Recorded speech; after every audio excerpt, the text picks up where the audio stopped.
let's get straight to the point here. The New York Knicks won the trade with the Toronto Raptors. Now, initially, I thought the Toronto Raptors won this trade because they got Emmanuel Quickley and RJ Barrett out of the deal. But after, planning for this video and looking into the history and the information that was not laid out in the deal, I think the I think the New York Knicks won the trade. Now, the deal was OG Anunoby is sent to the New York Knicks for RJ Barrett, Emmanuel Quickley, and I believe a second-round pick. Also, Malachi Flynn and Precious Achiuwa are being sent to the New York Knicks. Now, for the small parts being sent to the Knicks, Achiuwa and Malachi Flynn. Flynn, if Quentin Grimes doesn't work out, gives you another option at the backup point guard position. For the New York Knicks, I don't think he'll get a lot of minutes with the Knicks. I think he'll just a filler, throw-in piece. Achiuwa, he will be the backup center because I can't even name you who the Knicks backup center is. Oh, my bad. It's Taj Gibson. So, yeah, they just signed Taj Gibson. He's back in the league now. And I think Achiuwa is probably a better option, but Thibodeau is stubborn and Taj Gibson is his guy from Chicago. And so, with that being said,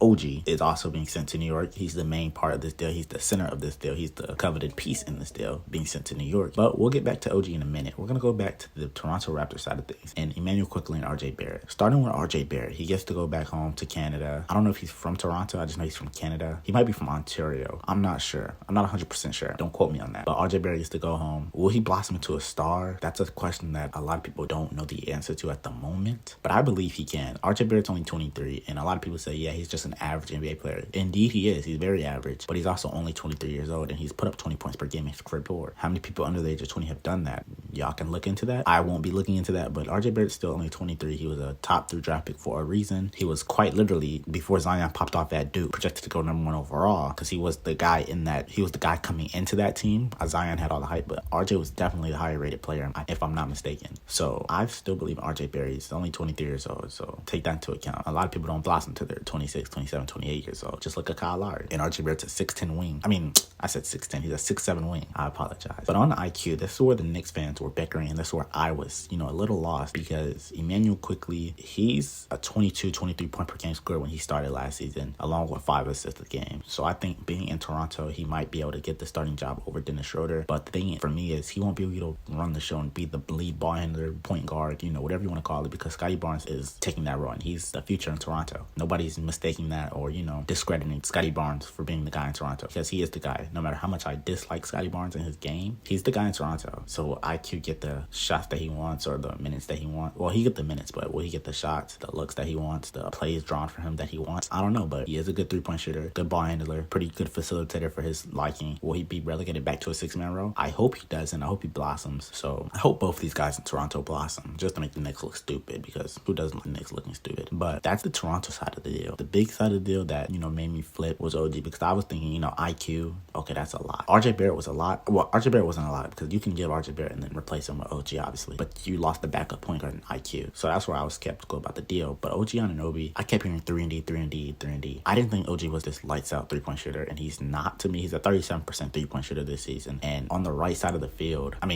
the right side of the court, OG's not a very good 3-point shooter. I think he's shooting about 16% on the right wing and then about 32% from 3 on the right corner. The top of the key and the entire left side is his hot spots. And the interior, he's about league average. Yeah, in the paint, he's about league average at finishing around the rim. So that 3-and-D is a very sketchy 3-and-D. But on the right side of the field, he's really good. Obviously, if he's shooting 16% and 32% from 3 on the right side, then that left side has to be, lights out, and which it is. But OG wanted more shots. He wanted a bigger role. He won't get that in New York. He might get that in New York because in Toronto he had an 18% usage rate, and New York, RJ Barrett had a 27% usage rate. So he's gonna have to feel that extra 9%. So he'll get more looks. That's what made me, really come around because he'll get more looks. He'll get shot attempts. Jalen Brunson's not a ball hog. He'll put him in positions. Randall's not a slouch passer. He'll put him in good positions as well. So that's why I think the fit's great. Nobody's denying that. But the loss of IQ is really the big part to me. But after doing, obviously the extensive research that I did, OG in New York is going to be good. He's going to be able to guard the Jason Tatums or the Jaylen Browns. He's going to be able to guard the Jimmy Butlers. He's going to be able to guard the Paolo Banchero, the Franz Wagners, no matter if you like it or not. He's going to be able to guard the Tyrese Halliburtons. He's going to be able to guard the Trae Youngs. So at the beginning of the season, I projected the Knicks to be a top 3 seed in the Eastern Conference. Will they get there?